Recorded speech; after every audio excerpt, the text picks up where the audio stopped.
Como vocês já devem saber, nos últimos dias, né, no início dessa semana, o Irã realizou o maior ataque contra Israel da história. Foi um ataque que Israel sofreu assim, numa magnitude que não recebia há muito tempo. Os iranianos dispararam mísseis com uma precisão muito grande, né, que atingiram alvos estratégicos. E o mais impressionante até é que o sistema de defesa israelense falhou bastante em proteger, né, ou pelo menos mitigar esse ataque aí. Mas isso não foi por acaso. Mas então, para falar um pouco sobre o evento, mas com um contexto completo, né, do que a parte que a maioria das pessoas acaba não vendo, eu vou conversar com vocês aqui um pouco hoje, né, um pouquinho do que foi o bastidor antes, um pouco do durante, né, e agora o depois, tá? Tanto resultados quanto o que pode vir a acontecer, tá? Porque, infelizmente, essa situação toda é muito preocupante e pode realmente descambar em uma coisa muito maior, de um perigo muito maior, né, que pode apresentar ameaças e resultados, né, e acabar respingando no mundo inteiro, até a gente aqui no Brasil de alguma forma, né, mais indireta. Mas então é por isso que a gente tem que prestar atenção no que acontece lá, né, e entender o contexto, né, o que está acontecendo mesmo. Tá? Mas então, sem mais enrolação, vamos para o vídeo de hoje. Antes de eu chegar no ataque, eu preciso falar uma coisa que quase ninguém pegou, né, até nos nossos amigos, nos nossos parceiros, né, que eu comentei alguma coisa, mas eu não sabia tão a fundo, até esses dias que eu recebi um texto, né, que me esclareceu algumas coisas, né. Mas então, vamos lá. Eu comentei aqui até um pouco a questão da paciência estratégica iraniana, perdão, como que eles atuam, né, como que eles já fazem isso sempre, mas como que eles estavam lidando com a situação agora, né. Então, o que acontece? Eles realmente estavam esperando algumas coisas passarem, como eu já falei no último vídeo, já acho que foi, né?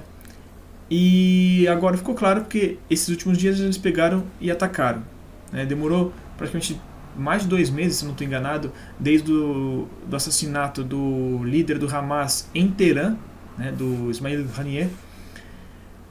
E o pessoal já estava fazendo chacota, né? Já estava zoando, falando, Irã não ataca, eles têm medo, sei lá, falando um monte de coisa, né? Sendo que, na verdade, até uma coisa, se a gente parar para olhar, 2 meses é pouco tempo, né? As coisas não são do dia para a noite, assim, né? Tem um grande tempo aí, né? Mas 2 meses não é muito. Mas, de qualquer forma, foi o tempo que eles levaram para esperar algumas coisas acontecerem, né? Foram vendo, né? Mas também por um fator importante aqui, que é o ponto que eu quero falar agora. Apesar, esqueçam tudo do que a gente vê na mídia, do que recebe, falando dos países como um todo, tá? Mas no caso aqui de hoje, do Irã, tá? Sempre falam que o Irã é aquela ditadura fundamentalista, né, que o líder supremo, né, como se fosse uma ditadura total, assim, mas eu não vou falar que é mil maravilha, mas também não é como pintam, tá? Aí falar que é bom ou que é ruim é de cada um, quem mora lá, quem não mora, e aí por aí vai. Mas não é como falam. O ponto é, tem o líder supremo, que é o Ayatollah, né, o Ali Khamenei. Mas, apesar de ele ter, vamos dizer assim, juridicamente, ter poder para sobrepassar o presidente, os poderes ali, né, e ele dá uma ordem, né, apesar de ele ter esse poder, ele geralmente dá diretriz. Fala, eu acho que o Irã tinha que ir por esse caminho, fazer assim, né, mas ele não manda fazer. Aí vai do governo lá, dos representantes, das câmaras dos representantes e tal, articularem e irem trabalhando para isso ou não, né? Isso é o que geralmente ocorre. O problema é que, se vocês lembrarem, alguns meses atrás teve um acidente e o antigo presidente morreu, né? E então foi eleito um novo presidente que ele é de uma linha totalmente reformista, ele é visto lá dentro, né, como totalmente pró-Ocidente, né? Ele tem abertamente essa posição de tentar ter uma aproximação com o Ocidente, né, voltar ao acordo do JPCOA, né, o acordo nuclear, né? E no Irã isso é bem mal visto. Isso parece que eles entendem que ele é muito frágil, assim, muito nessa palavra, é muito ingênuo nessas coisas, né? E o que foi visto agora até pela liderança iraniana.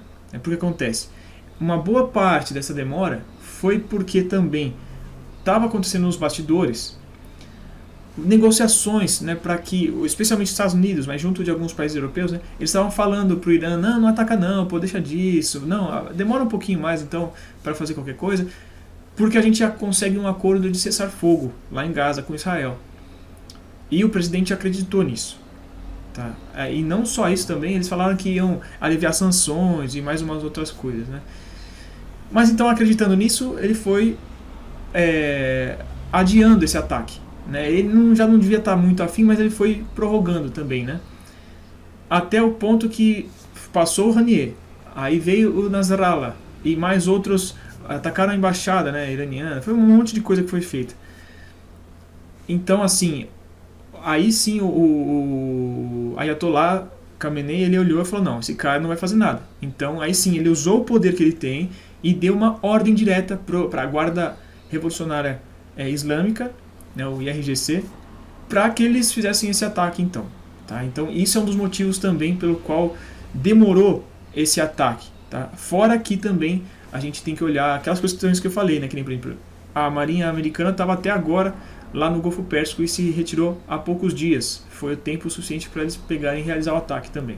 Né? E fora as outras questões que eu já falei. Né?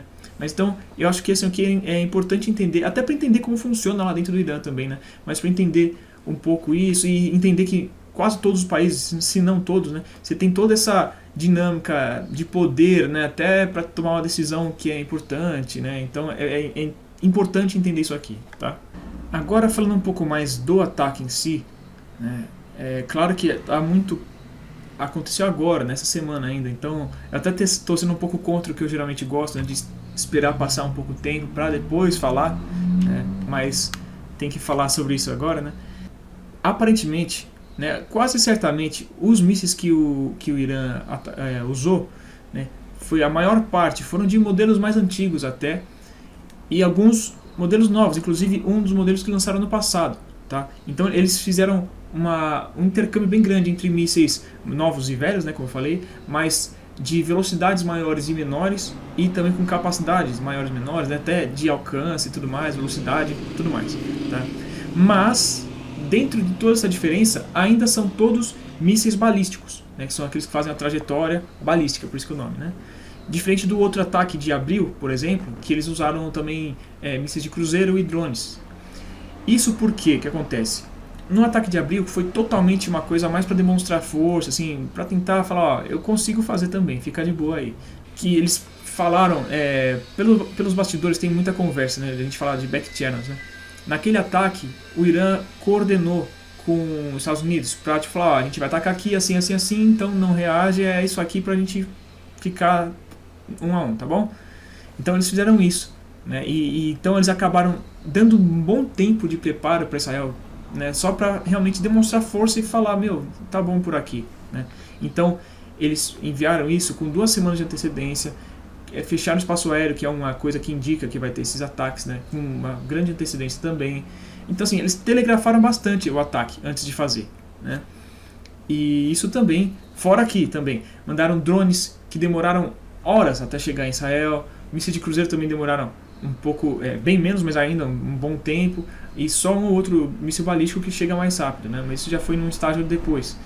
Então assim, foi realmente uma coisa bem mais coreografada, vamos dizer assim. Dessa vez não teve isso, tanto que os Estados Unidos só descobriu que ia ter o ataque poucas horas antes, praticamente 2 horas antes, né? Que eles pegaram por satélite a movimentação e falaram, meu, tá alguma coisa estranha, eles vão fazer alguma coisa, né? Eles vão atacar provavelmente. Só que eles achavam que ia demorar ainda horas, quando demorou pouco tempo, né? E também eles não fecharam o espaço aéreo, não fizeram nada, só se prepararam e lançaram o ataque. Né? E como foram só mísseis balísticos, em média eles demoraram por volta de 15 minutos, tá? Em alguns 12, outros 15 minutos para chegar até Israel. É um tempo muito curto de resposta, tanto que Israel não estava preparado para fazer essa defesa, tá? Claro que isso também tem em conjunto a questão ali de que já não devem ter muito estoque, né, porque eles têm gastado muito, várias coisas na verdade, né? Mas também tem um fator muito interessante, que até mostra um pouco a realidade, né, diferente do que muita gente acredita, né? Israel tem uma capacidade grande de guerra cibernética, de guerra eletrônica, essa parte mais tecnológica eles têm muito forte. Só que o Irã também tem. Eu já falei aqui, acho que foi no penúltimo vídeo também, que tanto Israel consegue fazer ataques cibernéticos no Irã, quanto o Irã já fez em Israel. E agora, ao que tudo indica, também aconteceu. Tá? Isso foi um dos motivos do porquê a defesa aérea falhou em pegar, né, a grande maioria dos mísseis disparados pelo Irã. Porque isso foi até revelado pelo general aqui, deixa eu pegar, o brigadeiro general Jabari, né, que ele é conselheiro do comandante da Guarda Revolucionária Islâmica. Né, ele falou que juntamente com a operação de mísseis, uma operação cibernética em larga escala foi lançada contra os sistemas de defesa inimigo. Né, então, enquanto estava vindo os mísseis, né, a defesa israelense não conseguiu nem pegar direito, né, no radar tal, por causa disso. Né, então também já dificultou bastante a eficiência da defesa. Né, isso é um dos motivos pelo qual a gente viu muitos vídeos, né, dos mísseis iranianos atingindo o solo. Né, e realmente foi um ataque bem violento. Tá? Diferente do que muita mídia está falando, foi um ataque bem violento, destruiu bastante coisa. Tá? Inclusive, até falando aqui um pouco do pós, os israelenses, né, em 2 bases principalmente, eles colocaram virtualmente nuvens em cima da imagem de satélite para impedir que a gente visse, por exemplo, pelo satélite o dano que aconteceu. Mas isso já passou, a gente já tem algumas imagens também que já devem estar na tela. Tá? Então, assim, isso comprova que realmente o ataque foi forte e entrou. Tá? Isso não significa que Israel é incapaz e também mostra que o Irã também não é incapaz. Tá? Para mostrar justamente como é uma disputa de grandes poderes. Tá? E não como o pessoal fala que Israel é a supremacia ali. Não existe isso. Tá? Mas só para concluir aqui uma coisa também, é impressionante, a gente tem até vídeos, né, de que várias bases militares foram atingidas. Tá? Bases principalmente da Força Aérea, mas também bases militares em todo o território israelense. E também alega-se que bases do Mossad. Eu não duvido, mas que a gente não tem como saber exatamente assim, se realmente é ou não. Nenhum lugar vai ter lá base do Mossad. Não existe isso também, né?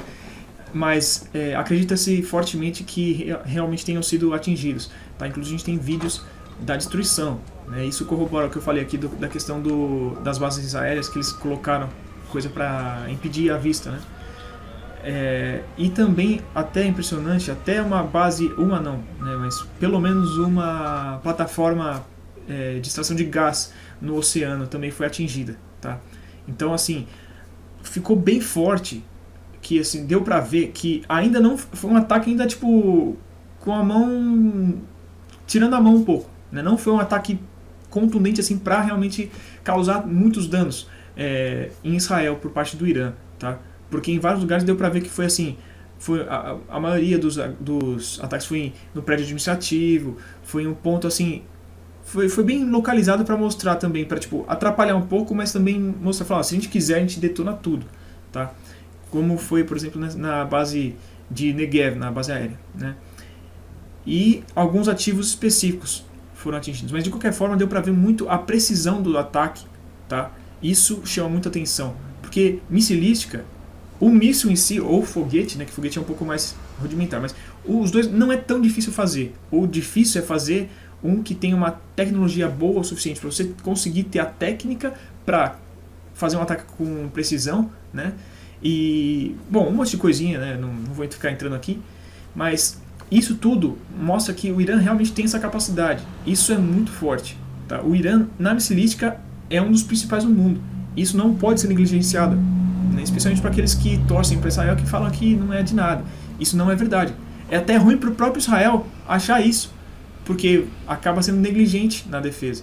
Né? Então, assim, é importante entender para quem gosta do Irã ou para quem gosta de Israel. Agora, assim, é claro que Israel vai também fazer alguma retaliação. Em que medida, a gente não sabe, não tem como saber, né? Mas assim, também no ataque de abril, o Israel teve uma resposta, mas assim, foi bem mínima. Então, isso demonstrou um pouco que o pessoal entendeu. Só que o problema é que eles continuaram avançando, né? Mas vamos ver agora em que escala vai ser isso também. Agora, porque assim, a retórica é de atacar, destruir o Irã, não, vamos atacar as usinas nucleares do Irã, só que não é tão simples assim, né? E o próprio Estados Unidos já falou que não, isso aí a gente não vai fazer, a gente não apoia e acabou. Né? E até porque, assim, falando a real, Israel tem uma capacidade muito limitada de atingir diretamente o Irã, tá? Porque o Irã é bem longe. Né? O Irã consegue atacar Israel porque usa mísseis de longo alcance. Israel não tem esses mísseis, então eles precisariam da aviação deles. Só que ainda é uma distância bem grande. Tá? Então, mesmo eles voando com reabastecimento aéreo, eles não conseguem carregar muito armamento para poder fazer um ataque grande, assim, muito forte. Né? Eles até conseguiriam atingir uma coisa ou outra, mas assim, é um pouco limitado, tá? Só para vocês entenderem. Então é muito mais provável que eles realizem um outro tipo de ataque. Né? E aí nisso, o que tem se falado bastante, até eles mesmos falaram, é com relação, por exemplo, a causar um ataque mais econômico, que provavelmente seria voltado ao petróleo, né? A extração de petróleo deles, né? A indústria petrolífera iraniana, que isso provavelmente causaria um impacto, mas eu não sei em que medida, tá? Eu acho que talvez não seria tanto assim, mas eu acho que a resposta é pior. Mas vamos com calma, vamos uma coisa por vez.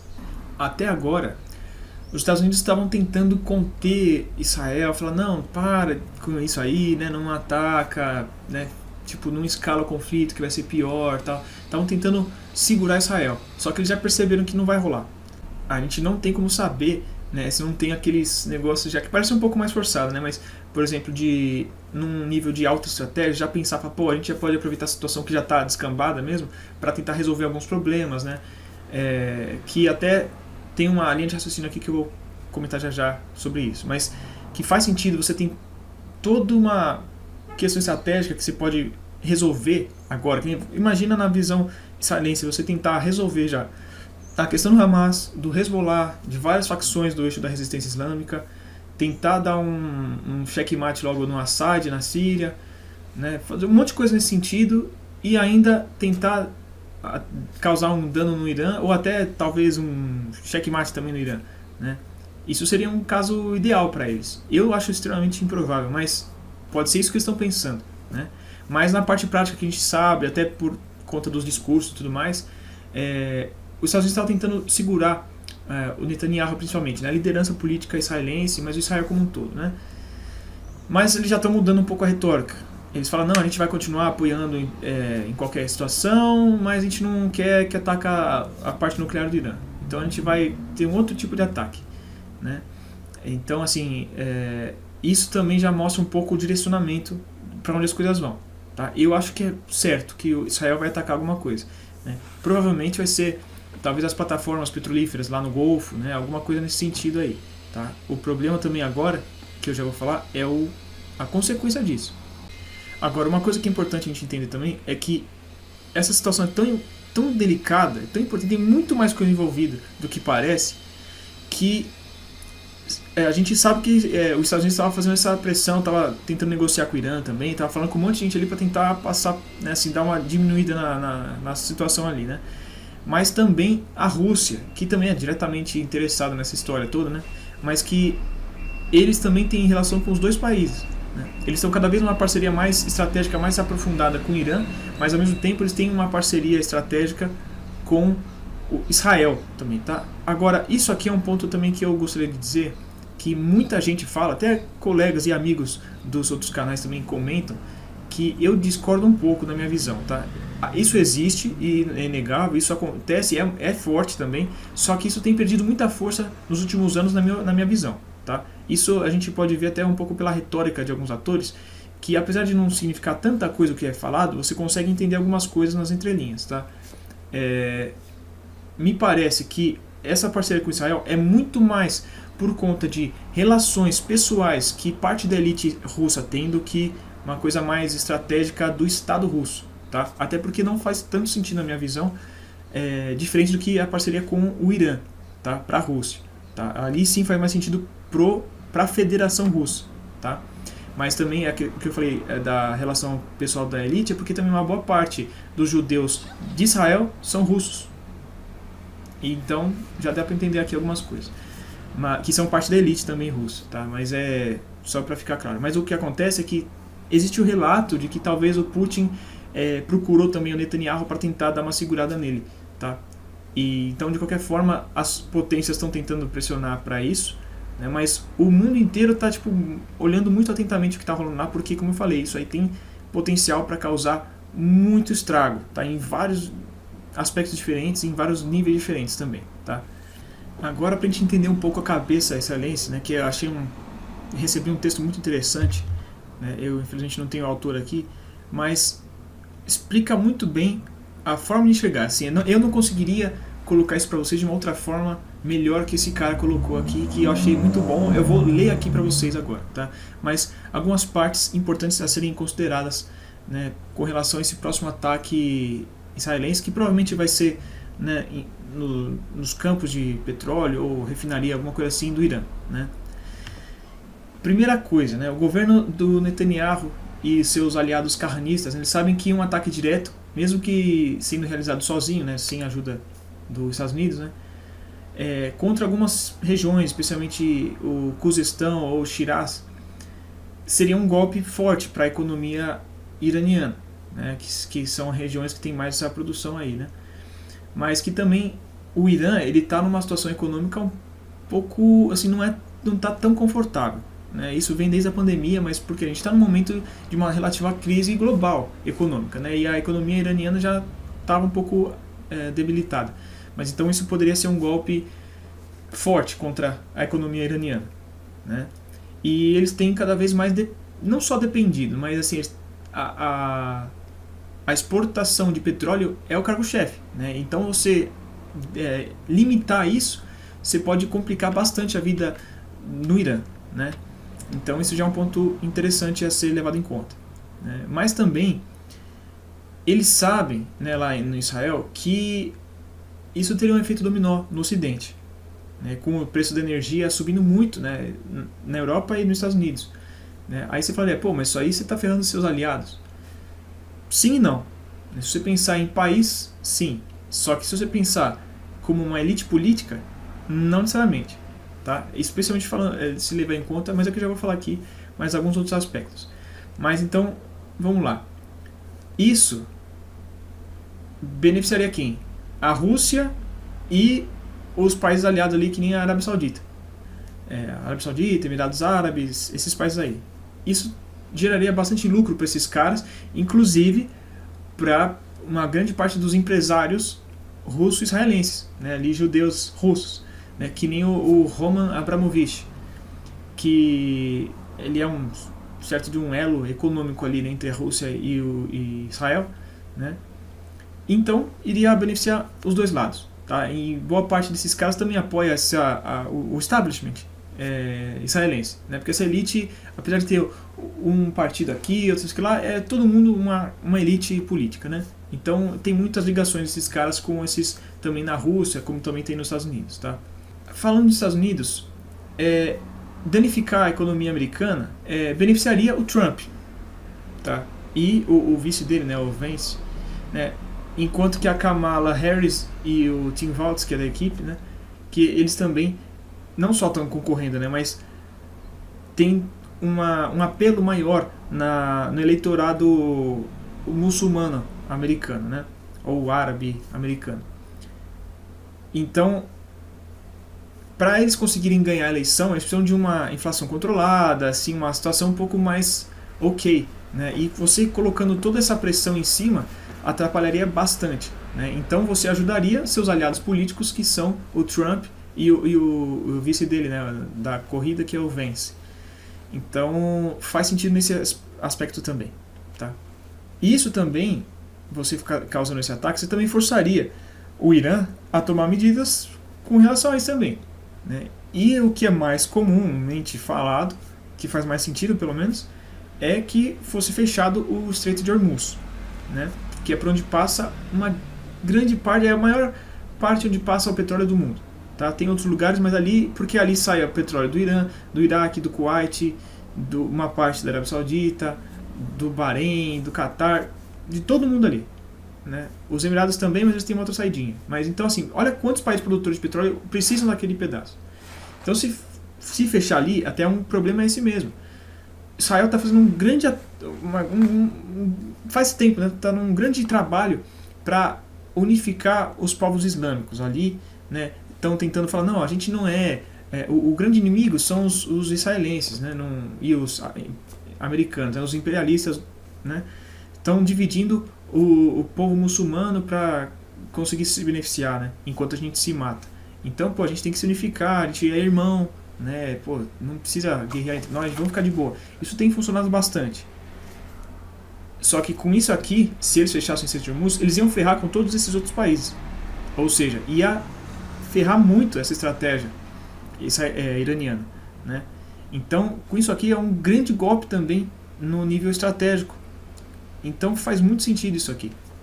E aí também colocaria muita força também para a parte interna do Netanyahu ali, né, do pessoal dele, né, para a próxima eleição que vai ter, né, porque aí eles seriam o partido, né, que garantiu, que vingou, né, o Israel dos ataques do Hamas, do Hezbollah, né, que destruiu os dois, enfraqueceu o Irã como nunca antes, né.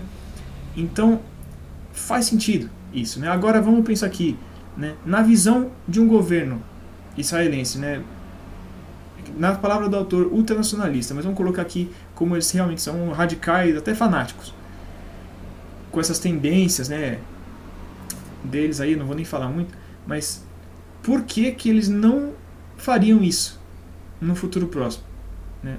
A única coisa que trabalha contra é a pressão do Ocidente, mas fora isso, o que impede eles? Na verdade, nada. Por isso que a gente fica falando, meu, é impensável, os caras são loucos, olha o que os caras estão fazendo, estão escalonando tal, o conflito. Mas, olhando pela ótica deles, por que eles não fariam isso? Tá? Inclusive, isso tem até a ver com uma coisa que teve esses dias, que também é um absurdo, mas eles atacaram próximo, né, do lado de uma base russa na Síria. Tá? Então, mesmo tendo essa parceria toda, ainda eles estão tipo, escalonando mais, tá saindo do controle já. Mas, olhando pela cabeça deles, por que eles não fariam isso? Tá? O que é um problema sério, na minha opinião. É um problema, porque você fala, meu, o que vai impedir os caras de fazer uma loucura, né? Se você entender pela cabeça deles, dá para entender, né? O que, né, leva a gente para o pior cenário, eu diria. Então eu já convido vocês a pensar o que poderia acontecer, né, com relação ao Estreito de Hormuz, né, se Irã fechar. Talvez eles já saibam disso e tentariam outro tipo de alternativa, né, sem ser dessa forma, né, porque realmente seria muito contraproducente para eles se eles fechassem o Estreito de Hormuz. Tá? E eu acho que é muito óbvio isso. E eu acho que eles não fariam isso porque eles sabem que também tem muito mais a perder. Ainda mais pensando nesse trabalho todo que eles estão fazendo de união com os outros países muçulmanos, né? Isso seria muito contraproducente. Eles jogariam um trabalho de anos fora para dar essa resposta que seria limitada, eu acho. Então eu acho que eles talvez dariam a resposta de outra forma. Mas de qualquer forma, só pelo ataque israelense na indústria petrolífera iraniana já afeta muito, porque só por conta do risco nas bolsas de valores, assim, tudo mais, o preço do petróleo já subiu mais de 5%, tá? E as coisas também nas bolsas de valores também estão reagindo a isso. Então, só pela suposição, se realmente tiver ataques, imagina como vai ficar. Teve uma projeção, se não me engano, da Bloomberg, que o preço do barril de petróleo pode chegar em $134 se tiver realmente isso tudo e fechar o Estreito de Hormuz e tudo mais. Então, imagina isso. Tá? Então, assim, isso é só um aspecto. Tem todo o resto. Né? Mas, por outro lado, esse seria o cenário israelense. Né? Mas, por outro lado, pela parte muçulmana, vamos dizer assim, tá tendo um monte de movimentos, alguns discretos, né, e outros que nem tanto, mas aqui na mídia não aparece, né, ninguém fala muito, mas que nem, por exemplo, na Síria tem tido grandes movimentos, tá, de vários tipos diferentes, mas com um direcionamento mais de já resolver esse conflito, né, mas com relação a ter um acordo lá com a Turquia, né, vários países já que nem a Arábia Saudita, os Emirados também já estão sentando para conversar com Assad. mas vários movimentos, a própria Jordânia, eu vi agora, antes de começar o vídeo aqui, eu vi o discurso do rei da Jordânia, que é um vassalo de Israel, mas até ele deu um discurso bem duro contra Israel. Então, assim, tem muita coisa rolando, tá? Eu não duvido que aconteçam coisas maiores ainda, tá? Especialmente se isso aí sair de controle. Dependendo de como for, as coisas podem mudar muito, tá? Então, até nesse aspecto, a gente tem que prestar atenção, porque a gente tem um risco muito grande de mudar toda a região ali. Não sei se é para bom ou para ruim, né? Só que muita coisa pode rolar. O problema são os riscos, né? Que nem, por exemplo, não se descarta a possibilidade de Israel até dar uma contramedida, né? Em algum momento, perder a cabeça e usar armamento nuclear. Agora, quando a gente fala disso, né, tem gente que já fala isso como um fim de jogo. Mas não seria um fim de jogo. E aí que está até um problema maior, porque Israel não tem como usar na redondeza deles. Porque vamos supor, eles usam a bomba atômica, sei lá, na Palestina é dentro de Israel. Se é no Líbano, no sul, até se for no norte talvez, os efeitos chegariam até Israel. Ou seja, vai tacar neles mesmo, né? Agora, eles tacariam aonde? No Iraque, que não tem nada a ver, entre aspas, né? Na Síria também não faz sentido. Agora vai tentar atacar no Irã. Mesmo que eles jogarem 100 bombas atômicas, você não vai acabar com o Irã. O Irã é um país grande, ele é bem geograficamente já bem defendível, porque é muito montanhoso também, etc. E você não vai acabar com a população toda iraniana. Você vai causar um grande dano, claro. Só que ainda assim você não vai acabar com o Irã. E o Irã tem capacidade de retaliar. Tá? A gente não sabe nem se eles não têm bomba atômica. Mas mesmo sem ter bomba atômica, eles têm capacidade de causar dano total em Israel. Porque Israel também é um país pequeno. E tem uma população pequena.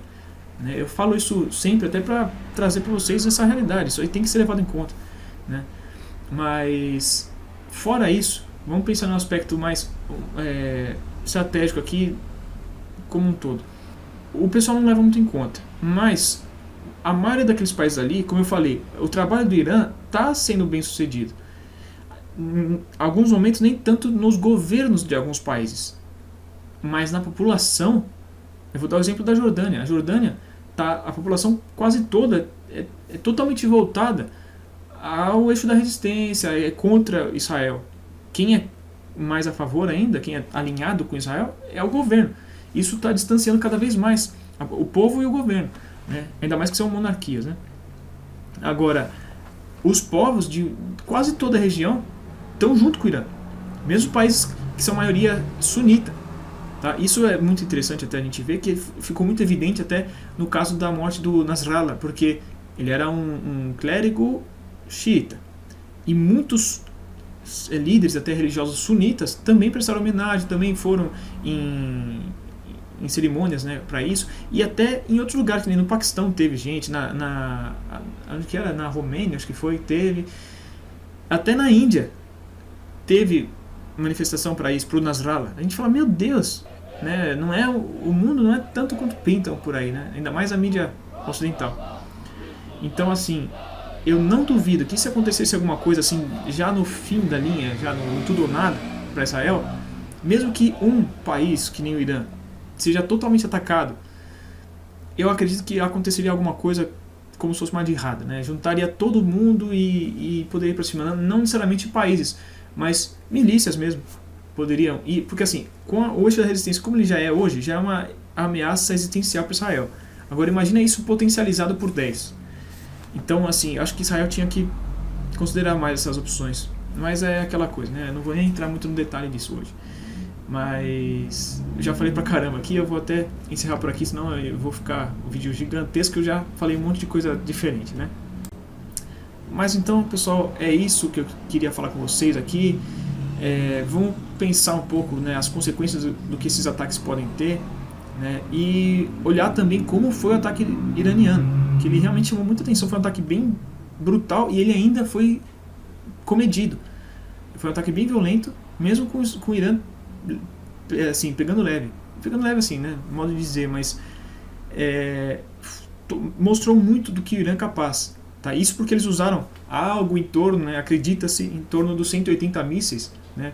Alguns falaram números até 500, mas não, algo em torno dos 180 mísseis foram usados. e muitos acertaram, mas o Irã tem milhares e milhares, se não milhões de mísseis, de vários tipos diferentes, mas tem. Então, imagina uma coisa dessas, é surreal. Só o Hezbollah, que é o Hezbollah, eles têm 150 mil mísseis até 1 milhão, se supõe. Mas pelo menos 150 mil mísseis. Se 180 já fizeram esse estrago, imagina 100 mil, né? Então isso não pode ser negligenciado, tá? É isso que eu falo aqui nos vídeos, tá? Não é torcendo, não sei o que lá, não, é porque é isso, tipo assim, ninguém tá vendo o risco que pode ter, né? Então é isso aí. Mas espero que tenham sido boas informações para vocês, que vocês consigam elaborar o raciocínio de vocês com base nisso, né? E que vocês vão pesquisar mais a fundo também, né? Mas então, agradeço a quem assistiu até aqui, né? Quem está chegando agora no canal, convido a se inscrever aqui, ativar o sininho para não perder nenhum vídeo, né? Assistir os vídeos mais antigos. Se tiver alguma informação a mais ou algum comentário pertinente, né? Deixa aqui nos comentários também. Se assistiu até aqui, muito obrigado. Deixa o like para ajudar o canal e compartilha com quem você sabe que gosta desse assunto ou que tem alguma coisa a aprender, a agregar, né? E é isso aí, pessoal. Então, por hoje eu vou ficando por aqui e espero vocês no próximo vídeo. Então, até lá.